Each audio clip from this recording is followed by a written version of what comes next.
আজকের ঘটনাটি পাঠিয়েছেন মেহেজাবিন মুন্নি। শীতের রাত, কুয়াশায় ঢাকা গ্রামের মেঠো পথ ধরে আমি আর আমার কাকাতো ভাই হাঁটছিলাম।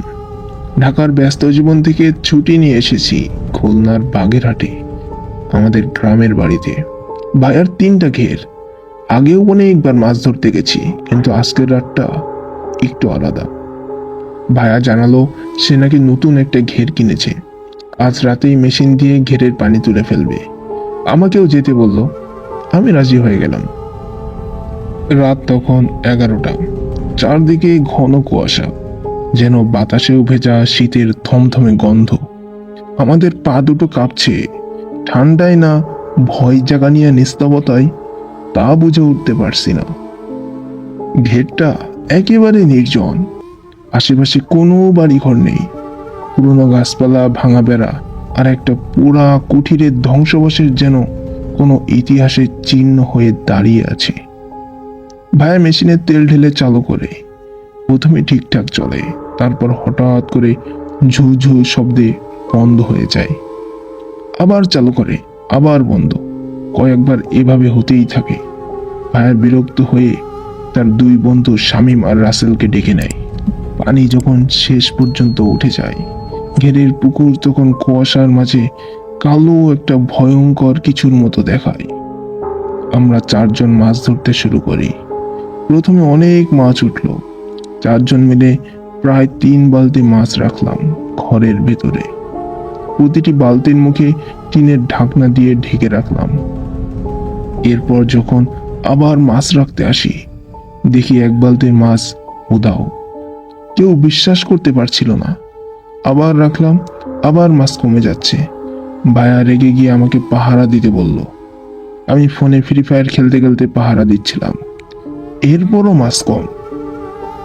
এবার ভাইয়া নিজেই পাহারা দিল, কিন্তু এবার সে নিজে দেখলো ঘরের দরজার সামনে কাদামাটি যেন নিজে নিজে সরছে, আর বালতির পাশে টিনের ঢাকনা হঠাৎ ফস করে নড়ে ওঠে, যেন কিছু একটা নিচ থেকে উঠছে। রাসেল হঠাৎ বলল, এই ঘেরটা আগে কাদের ছিল জানো ভাই?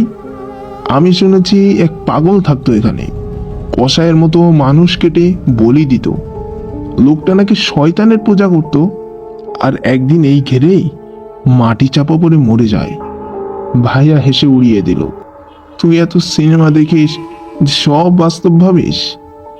কিন্তু কথা সত্য ছিল।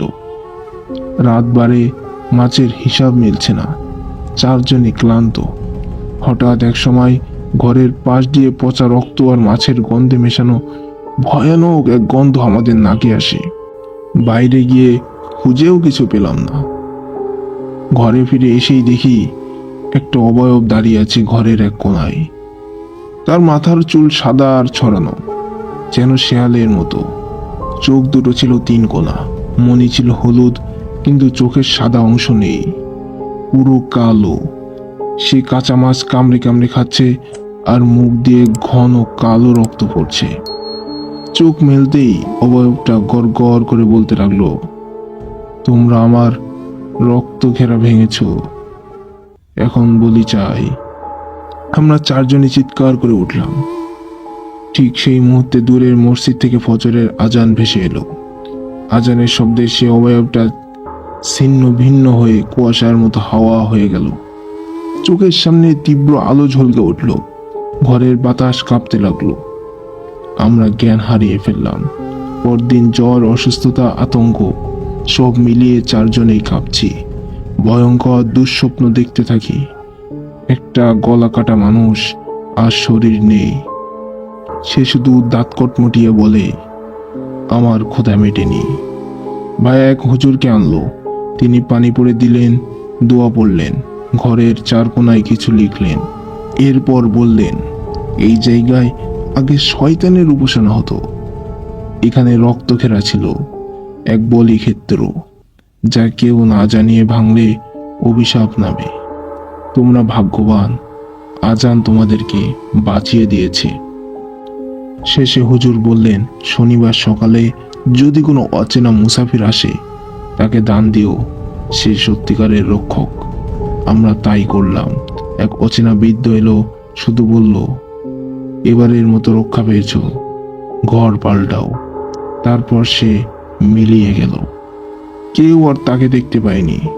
তারপর থেকে ঘের বিক্রি করে দেওয়া হয়েছে। আমরা আর কখনো ওই পথে যাইনি, কিন্তু এখনো মাঝে মধ্যে স্বপ্নে সেই টিনের ঢাকনার শব্দ শুনি, ফসফস ফসফস। আজকের ঘটনাটি ছিল এই পর্যন্ত। আশা করি ঘটনাটি আপনাদের ভালো লেগেছে। ঘটনাটি যদি ভালো লেগে থাকে অবশ্যই একটি লাইক দিবেন। আর আপনি যদি আমাদের চ্যানেলে নতুন হয়ে থাকেন অবশ্যই চ্যানেলটিকে সাবস্ক্রাইব করে পাশেই থাকবেন।